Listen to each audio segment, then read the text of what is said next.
Iya, terima kasih atas pertanyaannya semuanya. Barakallahu fikum. Pertanyaan Pak Tamrin yang pertama tentang sholat, bagaimana lebih baik saya sholat dekat rumah tapi jumlahnya sedikit karena itu musola, dan sholat di masjid.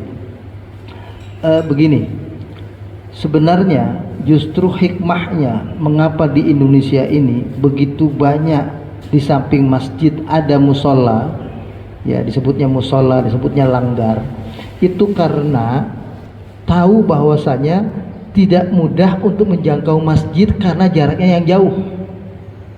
Biasanya masjid itu ada di satu kecamatan, di satu kelurahan, di satu desa. Belum tentu ada di setiap sudut RT, RW atau tertentu. Belum tentu ada. Maka dari itu dibangunlah banyak musola-musola. Ya. Jadi ini sebetulnya untuk memfasilitasi kewajiban sholat secara berjamaah yang tadi saya katakan menurut pendapat Imam Syafi'i rahimahullah itu wajib, meskipun beliau berpendapat wajibnya wajib kifayah. Tolong digarisbawahi, wajib menurut beliau wajibnya wajib kifayah, bukan wajib ain. Tapi saya berpandangan itu karena didasari beliau waktu baik di Kufah maupun di Mesir melihat sholat di zaman itu masjidnya sedikit, yang mau sholat banyak. Maka dari itu itulah yang keluar fatwa beliau. Nah, barangkali kalau beliau lihat zaman modern, mungkin beliau akan mewajibkan ini wajib ain. Barangkali begitu. Wallahu a'lam. Ya. Kemudian mana yang lebih kita utamakan? Yang lebih utama adalah kita senantiasa menjaga sholat berjamaah. Jadi kalau bisa dijaga sholat dekat musola, dekat rumah itu terus menerus, itu lebih baik daripada kita mau ke masjid tapi akhirnya jarang-jarang ke masjid. Nah, atau kalau dicampur, kita ada waktu bisa ke masjid, yang nggak bisa ke masjid kita ke musola, itu yang lebih utama lagi. Jadi artinya tetap berusaha sholat berjamaah di jamaah yang lebih besar, yaitu masjid. Tapi kalau kita tidak bisa ke sana karena jaraknya yang lebih jauh, kita pilih musola. Jadi musola itu sebagai alternatif yang insya Allah tetap semua nilai-nilai keutamaan sholat berjamaah akan didapat di musola tersebut. Tetap justru fungsinya musola adalah supaya sholat 5 waktu dengan mudah dilakukan oleh siapapun karena lebih dekat jaraknya dengan tempat mereka. Tapi juga sholat di tempat yang lebih jauh nilainya juga punya keutamaan lain karena langkah kita lebih panjang, lebih banyak. Nah, langkah lebih banyak berarti yang tadi kita baca, malaikat mendoakan, doanya lebih panjang juga. Kita melangkah, langkahnya jadi lebih banyak juga. Jadi kayak saya dengan Pak Karni itu pahalanya lebih banyak Pak Karni itu dalam soal melangkah itu. Pak Karni lebih jauh sebabnya. Nah, saya di situ aja misalnya. Nah, itu langkah kanan kan dalam hadis itu dikatakan meninggikan derajat, langkah kaki kiri menghapuskan dosa dan kesalahan. Ya. Meskipun suka saya bercandakan ulang-ulang, jangan merasa karena dosanya banyak langkahnya kiri terus gitu, itu jangan juga. Kalau dosanya banyak kiri aja, tetap langkah kanan dan kiri. Jadi sekali lagi itu tetap lebih utama kalau kita ke masjid. Tapi kalau tidak, lebih utama kita sholat di musola, jauh lebih baik daripada kita sholat di rumah. Yang penting tidak sholat di rumah, jadi di langgar di masjid sama-sama baiknya.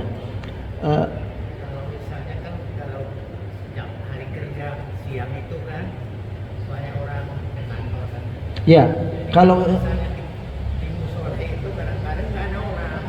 ya kalau ya gini, kalau di musola tapi tidak ada jamaah, ya jangan sholat berjamaah di situ.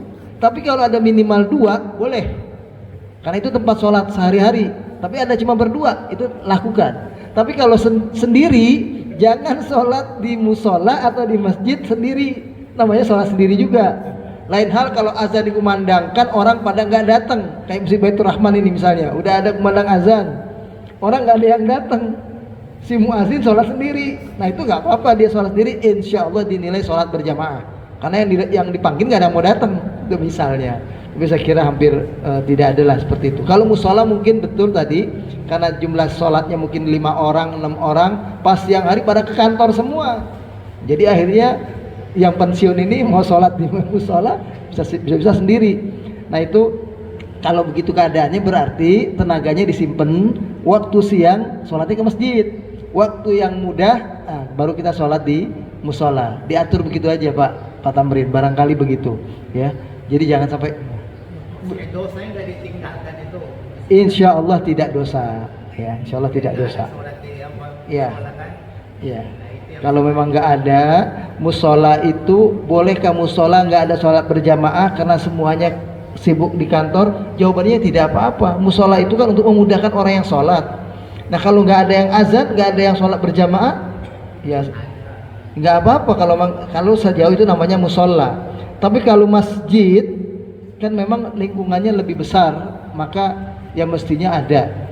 Kalau nggak kalau sampai dipanggil azan nggak ada yang datang ke masjid, nah itu berdosa semuanya nanti kita itu. Kalau menurut kewajiban tadi wajib kifayah pun Imam Syafi'i itu dosa kita semua. Baik, yang kedua tentang masbuk.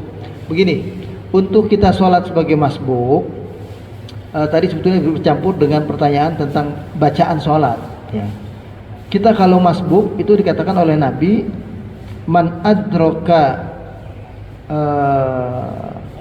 adraka ruku' ya faqad adraka rak'atan. Salat masbuk itu kalau kita mendapati imam ruku' maka kita dihitung 1 rakaat ya. Jadi kalau imam sedang sholat, makanya kita disuruh segera ya, segera langsung sholat. Tapi sholatnya jangan lupa pakai takbiratul ihram. Banyak orang yang sholat mau dapati imam ruku', dia Allahu Akbar langsung ruku', itu keliru. Dia baca dulu takbiratul ihram, Allahu Akbar, baru kemudian Allahu Akbar untuk ruku. Jadi 2 kali takbir, takbiratul ihram dan takbir untuk ruku. Dan ketika dia takbir ruku, imam masih dia dapati 1-2 detik, katakanlah dia dapat, maka dia dapat 1 rakaat. Tapi kalau dia ruku, imam sudah begini, dia ruku, imam begini, itu nggak dapat 1 rakaat. Imam udah bangkit, dia ruku, itu nggak dapat 1 rakaat. Yang dapat 1 rakaat, dia ruku, imam masih ruku, walaupun cuma dapatnya 1-2 detik, imam udah bangkit, maka itu dapat hitung 1 rakaat. Dan kemudian tentang bacaan, kalau kita terlambat, bacaan surat kita nggak baca. Bacaan surat di dalam Al-Quran selain Al-Fatihah itu hukumnya adalah sunnah. Adapun Al-Fatihah itulah yang wajib. Malah sebagian ulama mengatakan itu rukun dalam sholat ya. Rukun dalam sholat, sehingga kaitan dengan pertanyaan tadi Pak Anggiat tadi ada, la sholata liman lam yaqra bi fatihatil kitab. Tidak sah sholat seseorang yang tidak membaca surat Al-Fatihah. Dalam berjamaah Imam Mazhab itu ada perbedaan. Imam Hanafi, saya bacanya dari urut yang paling lama, paling awal, Imam Hanafi itu berpendapat sholat berjamaah, kalau sudah berjamaah maka makmum tidak perlu baca apa-apa lagi, itu sudah sah sholatnya kalau menurut Imam Hanafi. Jadi beliau berdasarkan dalil hadis, man kana lahu al-imam fa qira'atul imam lahu qira'ah. Barang siapa yang sholat bersama dengan imam, maka bacaan imam itu adalah bacaan bagi dia. Innama, dan yang kedua, innama ju'ilal imamu liyutamma bihi. Imam itu diposisikan sebagai imam untuk diikuti. Maka Imam Hanafi berpendapat kita tidak perlu baca apapun kalau sholat berjamaah, yang sifatnya sholat itu adalah sholat jahar. Kalau yang sholatnya sir, kita wajib baca yang sir ya. Kalau yang jahar, imam baca Al-Fatihah, imam baca surah, kita nggak perlu baca lagi. Nah, kalau Imam Hanafi berpendapat kita tidak perlu baca lagi semua. Kalau Imam Maliki berpendapat selama sholatnya itu adalah sholat jahar yang kedengaran ya, maka kita tidak wajib membaca Al-Fatihah kalau Imam Maliki. Tapi ketika sholat di rakaat ketiga, rakaat keempat, atau maghrib rakaat ketiga ya, atau kayak tadi pertanyaannya nggak kedengeran, maka makmum baru wajib baca Al-Fatihah. Itu menurut pendapat Imam Maliki. Jadi kalau Imam Syafi'i tadi mau kedengeran nggak kedengeran, pokoknya tetap kita makmum tidak perlu lagi baca Al-Fatihah, nggak perlu lagi baca surat yang lain kecuali di rakaat ketiga atau rakaat yang bacaannya sir. Ya. Kalau Imam Maliki berpendapat selama kedengeran, nggak kedengeran kita wajib. Kalau kedengeran kita nggak wajib lagi. Kalau Imam Syafi'i berpendapat tetap kita wajib baca Al-Fatihah. Maka dari itu cara beliau adalah ada dua. Apabila imam itu melakukan saktat, ada imam yang melakukan saktat fil qiraah. Saktat itu adalah berhenti-berhenti bacanya waktu baca Al-Fatihah. Ada imam yang membacanya nanti pada waktu sesudah sholat. Ada dari hadis kana alaihi salatu wasalam yaskutu ya ba'da qiraatil Fatihah, atau ada yang mengatakan kana yaskutu ba'dal qiraah ai suratul Fatihah. Nabi SAW itu senantiasa membiasakan sesudah sholat ya itu diam, sesudah baca bacaan sholat. Yang dimaksud adalah setelah baca Al-Fatihah diam sejenak untuk memberikan kesempatan makmum untuk membaca bacaan Al-Fatihah. Nah, untuk Imam Syafi'i kalau sholat berjamaah kita tetap wajib walaupun secara berjamaah yang jahar. Jadi kedengaran imam tetap kita wajib baca. Bacanya boleh saktat tadi. Jadi kalau imam ada yang baca begini Al-Fatihahnya Bismillahirrahmanirrahim Alhamdulillahirabbil alamin Ar-Rahmanirrahim. Nah, dia boleh baca di situ. Ya. Tapi tidak boleh membaca imam lagi baca. Bismillahirrahmanirrahim, Bismillahirrahmanirrahim, Alhamdulillah, dia baca sendiri gitu. Imam baca, dia baca, itu nggak boleh. Tapi kalau imam ada saktat, berhenti, dia boleh baca di situ. Atau bacanya adalah wajib sesudah waladhdallin amin, selesai dia baca. Makanya imam yang sedikit mengerti ya, itu akan berikan kesempatan sekira ini sunnahnya, itu sekira membaca 3 ayat. 3 ayat itu karena berdasarkan ayat yang paling pendek dalam Al-Quran adalah surat Al-Kautsar. Sekira membaca surat Inna a'tainakal kautsar fasholli lirabbika wanhar inna syani'aka huwal abtar, dia berhenti sebentar baru dia baca surat. Supaya apa? Makmum yang tadi bisa membaca Al-Fatihah. Baca Al-Fatihah ini hukumnya hanya wajib juga menurut Imam Syafi'i apabila kita dapati sholat itu memang dalam keadaan bukan masbuk tadi. Kalau kita masbuk, imam lagi baca surat, suratnya sudah inna hadza lafi suhufil ula suhufi Ibrahim wa Musa. Kan baca Al-Fatihah enggak keburu, maka tidak wajib bagi dia. Sebagaimana tidak wajib dia baca Al-Fatihah ketika dia dapati imam sedang ruku. Maka dia takbiratul ihram dan langsung takbir, tidak baca Al-Fatihah, itu tetap sah. Jadi tidak perlu kalau dapat imam ruku Allahu Akbar baca Al-Fatihah dulu baru ruku, nggak perlu begitu, cukup langsung ruku. Jadi hanya gugur kewajiban baca Al-Fatihah yang seorang makmum menurut Imam Syafi'i apabila dia dapati dalam keadaan masbuk. Ya, masbuknya entah langsung ruku, masbuknya mungkin entah itu di ujung ayat ya. Tapi kalau dia dapati ya imam itu masih waladhdallin amin, dia wajib baca Al-Fatihah. Itu begitu menurut pendapat Imam Syafi'i. Menurut pendapat Imam Ahmad bin Hanbal, imam yang keempat, itu beliau mengatakan tidak wajib membaca Al-Fatihah dalam sholat jahar yang kedengeran. Jadi kita tapi disuruh oleh beliau, diminta kita mendengarkan bacaan imam. Dasarnya beliau mengatakan begini, khitabullah alal mustami' ya al-istima' dunal qiraah. Kata beliau, pembicaraan dialog orang itu dengan Allah dalam sholat bagi orang yang sudah mendengar, sudah mustami' adalah cukup mendengar tanpa harus membaca. Itu dasarnya. Dan dari ayat Al-Quran yang mengatakan di surat Al-A'raf, fa idza quri'al Qur'anu fastami'u lahu wa ansitu la'allakum turhamun. Kalau dibacakan ayat Al-Qur'an, maka dengarkanlah oleh kalian dengan seksama, dan kemudian dengarkan dan perhatikan, maka kalian akan dapat rahmat. Dari dasar ayat itu, maka kalau imam baca jahar kedengeran, kita tidak wajib membaca Al-Fatihah. Itu menurut pendapat Imam Ahmad bin Hambal, ya. Jadi saya saya terangkan 4 mazhab ini biar kita juga paham.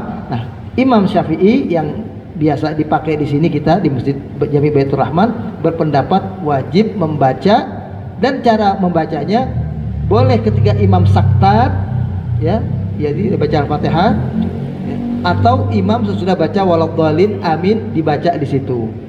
Tapi kalaupun terlambat nggak baca juga tidak apa-apa, ya. Nah, itu tentang Al-Fatihah. Tadi apa lagi? Sholat sunnah rawatib. Sunnah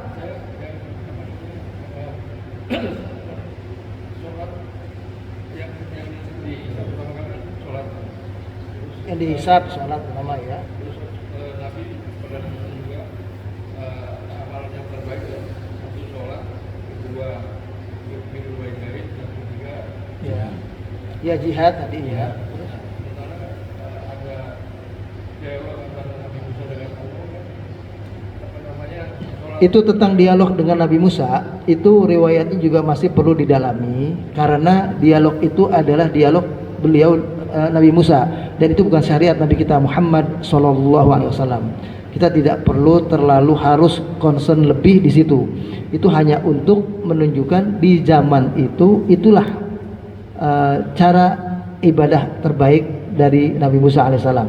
Tolong digarisbawahi, semua nabi punya cara sholat masing-masing. Yang kita perlu ikuti adalah hanya cara sholat Nabi kita Muhammad SAW. Ya, jadi itu harus digarisbawahi dulu. Jadi boleh saja jadi satu pendapat, keterangan, tapi bukan hal yang utama. Sedangkan pertanyaan yang tadi tentang sholat rawatib, itu ada 10, ada 12 ulama berbeda pendapat. Ada yang sunnah muakkadah.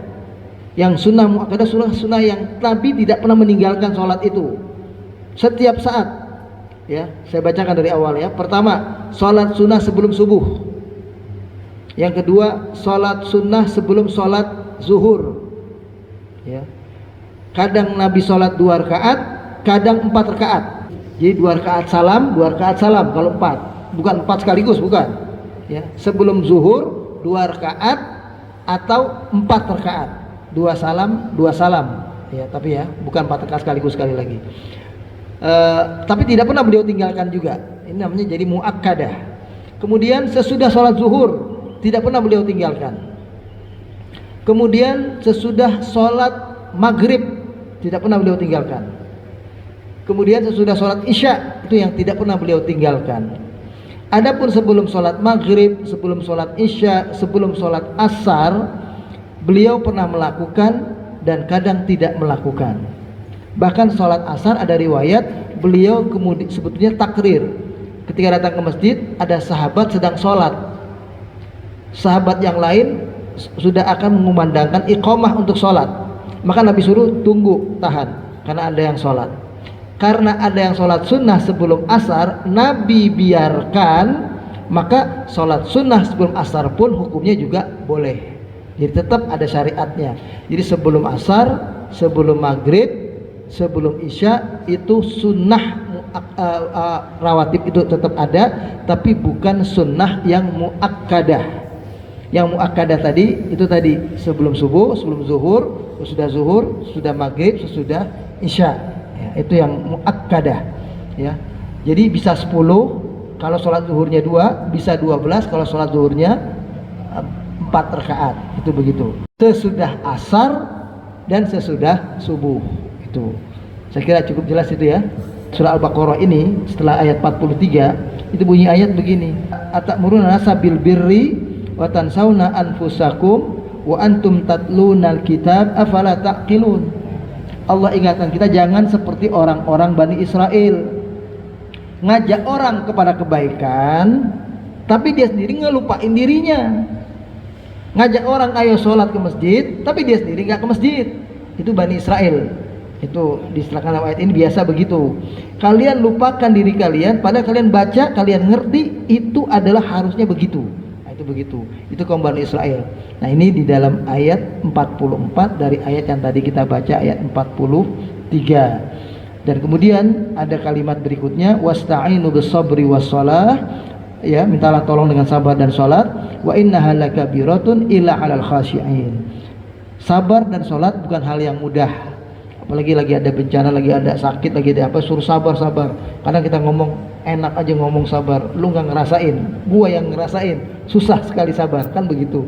Nah, itu memang kata Allah, sabar sama sholat itu bukan hal yang mudah kecuali bagi orang yang khusyuk. Orang yang khusyuk yang dimaksud adalah orang yang yakin perjumpaan dia dengan Allah nanti. Kalau dalam sholat, dia merasakan seolah-olah melihat Allah dalam sholatnya. Dan kalaupun dia tidak melihat, dia yakin nanti di hari kiamat pasti akan berjumpa dengan Allah Subhanahu wa taala, akan ditanya tentang sholat yang dia kerjakan.